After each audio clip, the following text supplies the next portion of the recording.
Bienvenidos al módulo de Embriología y Anatomía Sistemática del curso de ingreso a la carrera de Ciencias Veterinarias. En el video de hoy vamos a hablar de desarrollo embrionario. Dentro de los contenidos a abordar, vamos a desarrollar las primeras etapas del desarrollo embrionario, iniciando por el proceso de fecundación y finalizando con la formación del embrión trilaminar o tridérmico a través del proceso de gastrulación. Antes de arrancar con el tema propiamente dicho, debemos repasar una serie de conceptos importantes. El primero de ellos es el de organismos amniotas. Este término hace referencia a aquellos individuos que tienen la particularidad de reproducirse a través de un huevo o cigoto. En esta categoría englobamos lo que son las aves, los reptiles y los mamíferos. A su vez, dentro de estos organismos amniotas, vamos a ver que hay especies que adoptan diferentes estrategias reproductivas. Esto nos va a permitir clasificar a las especies en especies ovíparas o especies vivíparas. El término ovíparos hace referencia a aquellas especies que van a expulsar el huevo cigoto al medio ambiente para que allí continúe su desarrollo. Mientras que las especies vivíparas van a permitir que el huevo o cigoto tenga un periodo de desarrollo dentro del útero materno. Es así que las aves, todas las especies de las aves, son en su totalidad ovíparas. Los reptiles podemos encontrar tanto especies ovíparas como vivíparas, y los mamíferos son casi en su totalidad vivíparos, siendo la única excepción el ornitorrinco como representante de la clase de mamíferos que adopta como estrategia reproductiva la oviparidad. Bien, el segundo concepto a tener en cuenta es el de huevo o cigoto, lo cual recordemos que no es más que el producto de unión entre la gameta masculina, el espermatozoide, y la gameta femenina, el ovocito. Este huevo o cigoto va a contener al embrión y va a estar formado por una serie de membranas que tienen líquido en su interior y que van a formar sacos cerrados. Estos sacos cerrados son lo que denominamos anexos embrionarios. Estos anexos embrionarios no forman parte del embrión, no están presentes en la vida postnatal, pero son totalmente imprescindibles para el desarrollo embrionario. Dentro de los anexos embrionarios vamos a tener lo que es el amnios, el cual no es más que un saco cerrado que envuelve al embrión, contiene líquido en su interior y tiene como función proteger al embrión de traumas externos. Por otro lado, vamos a tener el saco vitelino, que tiene una función netamente nutritiva. Vamos a tener al alantoides, que va a almacenar los desechos nitrogenados del embrión. Y por último, más externamente, vamos a tener el corion, que va a formar parte de lo que es la placenta. En las especies que son ovíparas, todas estas estructuras van a estar rodeadas, ¿sí?, por otras membranas que se van a calcificar en mayor o menor medida según la especie. Otro concepto importante es el de placenta. Recordemos que la placenta es un órgano mixto. Esto quiere decir que está formado tanto por componentes maternos como también por componentes fetales, y va a tener la función de permitir el intercambio de oxígeno y nutrientes entre la madre y el feto. Recordando un poco de taxonomía que hemos visto anteriormente, recordemos que la clase Mammalia pertenecía al reino animal y iba a estar formada por dos subclases, ¿sí? Por un lado íbamos a tener la subclase Prototheria y por el otro la subclase Theria. La primera hace referencia a aquellos individuos que tienen una estrategia reproductiva similar a lo que son las aves y algunos reptiles, es decir, que van a expulsar el huevo cigoto al medio ambiente, para que allí continúe su desarrollo. Como representante de esta subclase vamos a tener al ornitorrinco.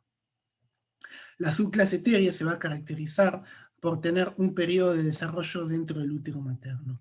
Y dentro de esta subclase vamos a tener dos infraclases. Por un lado, la infraclase Metatheria, la cual tiene como representante a los marsupiales, como los koalas y los canguros, que se caracterizan por tener un periodo de desarrollo intrauterino corto.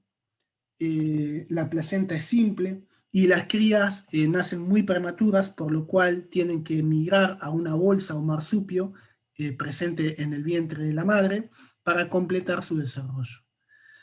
Por otro lado, vamos a tener la infraclase Euteria, que engloba a todas las especies y órdenes de interés veterinario.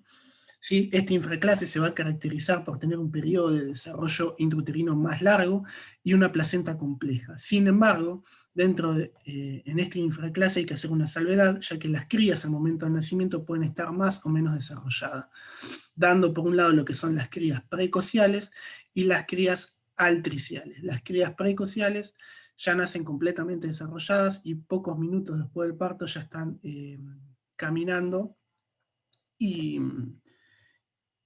siguiendo a su madre.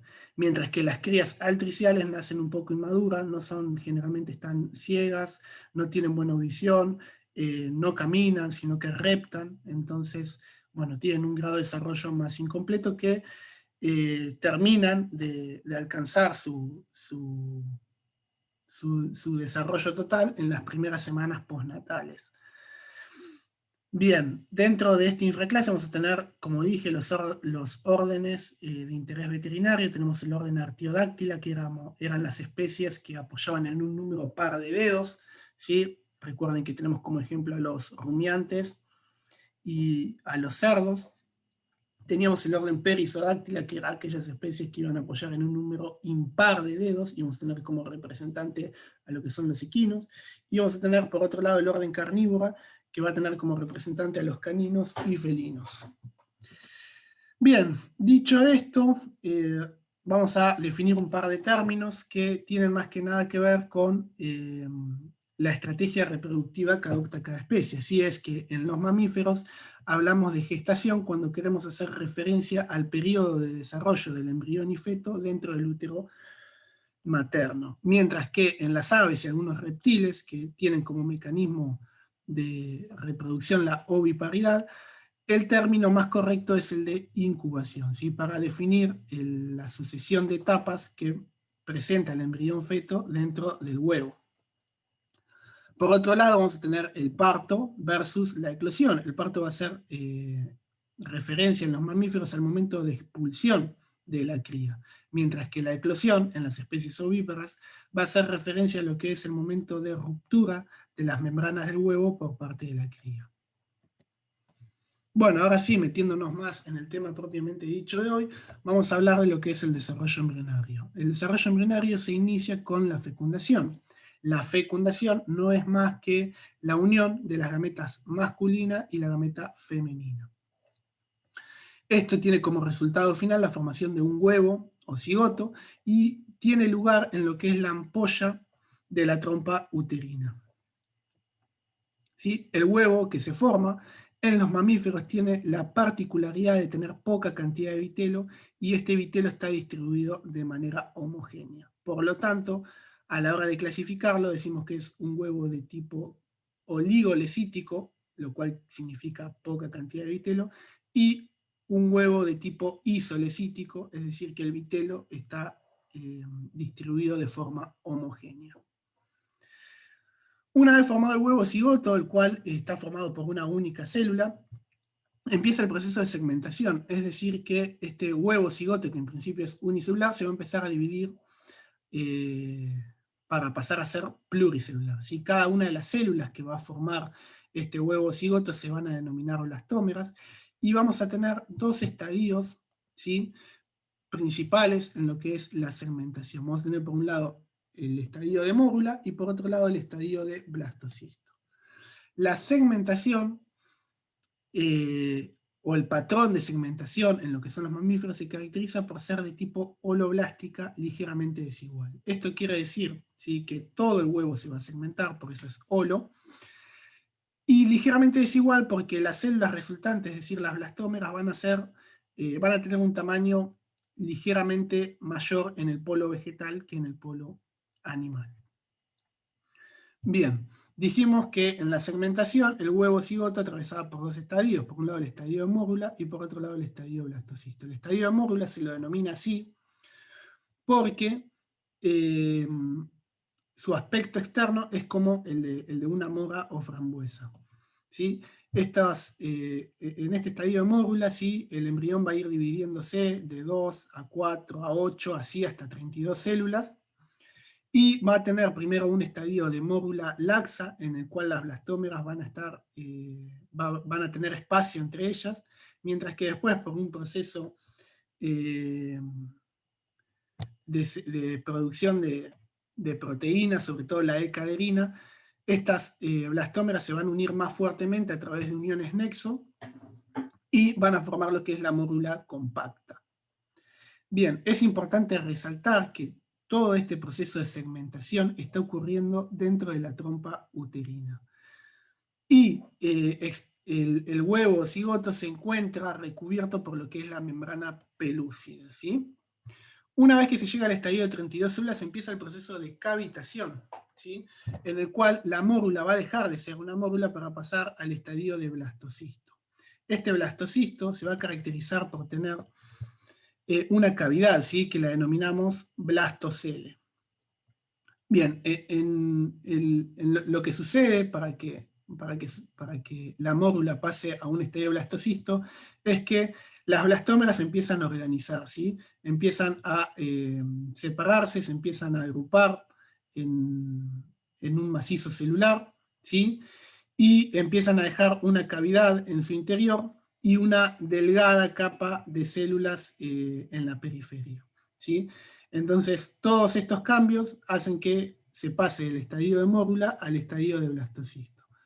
El blastocisto o blástula se va a caracterizar por tener lo que es, por un lado, el macizo celular interno, ¿sí? O también llamado embrioblasto, una cavidad, ¿sí? Que es la que denominamos blastocele, y externamente, ¿sí? Tapizando lo que es el blastocele, se encuentra lo que es el trofoblasto, ¿sí? Que no es más que las blastómeras que adquirieron un aspecto plano y se reordenaron hacia la periferia del huevo. Bien. Una vez que se alcanza el estadio de blastocisto, ¿sí? Este generalmente se llega una vez que el huevo alcanzó el útero materno, y una vez que alcanza el útero materno se va a producir lo que es la eclosión, ¿sí? En el cual se va a romper la membrana pelúcida que hablábamos hoy, y lo que es el huevo va a contactar directamente con la mucosa uterina para producir lo que es la anidación, ¿sí? Bien, una vez producida o durante la anidación, va a producirse lo que es un reordenamiento de este macizo celular interno, ¿sí? Ese reordenamiento celular nos va a dar la formación de un embrión bilaminar. Esto quiere decir que las células, ¿sí? Del macizo celular interno se van a diferenciar en dos poblaciones. Por un lado, una población que va a estar más superficial, ¿sí? Que la vamos a denominar epiblasto, y una población celular que va a estar en contacto con lo que sería el blastocele y lo que es el futuro saco vitelino, que es el hipoblasto, ¿sí? Entonces ahí tenemos la formación del embrión bilaminar. Bien, una vez que se forma el embrión bilaminar, el siguiente proceso es el proceso de gastrulación. En este proceso se va a caracterizar por grandes movimientos celulares, ¿sí? Vamos a ver que si nosotros tuviéramos la posibilidad de seccionar el amnios, veríamos en la superficie dorsal del embrión, en lo que es el extremo caudal, la formación de una línea primitiva. Esta línea primitiva se forma principalmente por un aumento de altura de las células que forman la parte central del epiblasto, y también por un agrupamiento celular de las células del epiblasto. Entonces, esos dos fenómenos contribuyen a la formación de esta línea primitiva. Esta línea primitiva va a tener un surco en su interior, que lo llamamos surco primitivo, que va a estar flanqueado por dos crestas que se llaman crestas primitivas.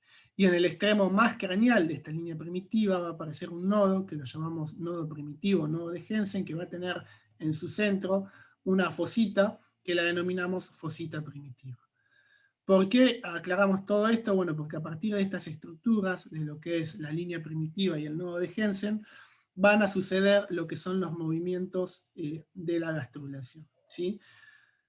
Durante la gastrulación, lo que sucede es que las células del epiblasto van a empezar a invaginarse, ¿sí? Por la línea primitiva y por el nodo de Jensen, ¿sí? Hacia lo que sería el hipoblasto. Y van a desplazar a este hipoblasto, ¿sí? Entonces, las primeras células que se invaginan del epiblasto y desplazan al hipoblasto forman lo que es la primera capa o la capa embrionaria más interna, que la denominamos endodermo. Por otro lado, o sea, estos movimientos de invaginación continúan, ¿sí? Y las células que se siguen imaginando por la línea primitiva y el nodo de Jensen, se van a disponer entre lo que es el endodermo recientemente formado y el epiblasto, que va a ser la capa, vamos a ver ahora que va a formar la capa embrionaria más externa. Entonces, las células que se invaginan en un segundo paso, ¿sí? Van a formar lo que es la segunda o la capa embrionaria del medio, que la denominamos mesodermo, ¿sí? Y por último, el epiblasto, ¿sí? Se va a diferenciar, ¿sí? Y va a formar la última capa embrionaria, que es el ectodermo. Entonces, una vez que se realizan todos los movimientos de invaginación de las células del epiblasto, el embrión queda conformado por 3 capas embrionarias, y a partir de estas 3 capas embrionarias se van a suceder o se van a formar todos los tejidos y órganos del animal, ¿sí? Entonces, vean cómo una vez finalizada la gastrulación, tenemos que el embrión deja de ser bilaminar para pasar a ser trilaminar, teniendo que vamos a tener la capa más externa, ¿sí? Que va a ser el ectodermo, que va a originar principalmente lo que es el sistema nervioso central y parte de la piel, sobre todo la capa más superficial, la epidermis. Vamos a tener una capa del medio, que si lo comparamos con la estructura de un sándwich sería como el jamón. Entonces, esta capa se llama mesodermo y va a formar lo que es tejido muscular, ¿sí? Va a participar también en lo que es la formación de lo que es corazón, y vamos a tener también que va a formar lo que es componentes óseos y cartilaginosos. Bien, y la última capa, la más interna, ¿sí? Es el endodermo, que va a formar principalmente parte de lo que es el aparato digestivo y el aparato respiratorio. Entonces, bueno, con esto, digamos, con el proceso de gastrulación, llegamos a la formación del embrión trilaminar. El embrión trilaminar está compuesto por estas 3 capas que mencionamos, y vamos a ver que cuando avancen en lo que es el curso de embriología van a ver el desarrollo de cada una de estas capas para formar lo que es el animal definitivo ya en la vida postnatal. Así que bueno, con esto terminamos. Espero que les haya servido, y cualquier duda no duden en consultar. ¿Sí? Muchas gracias, y eso es todo.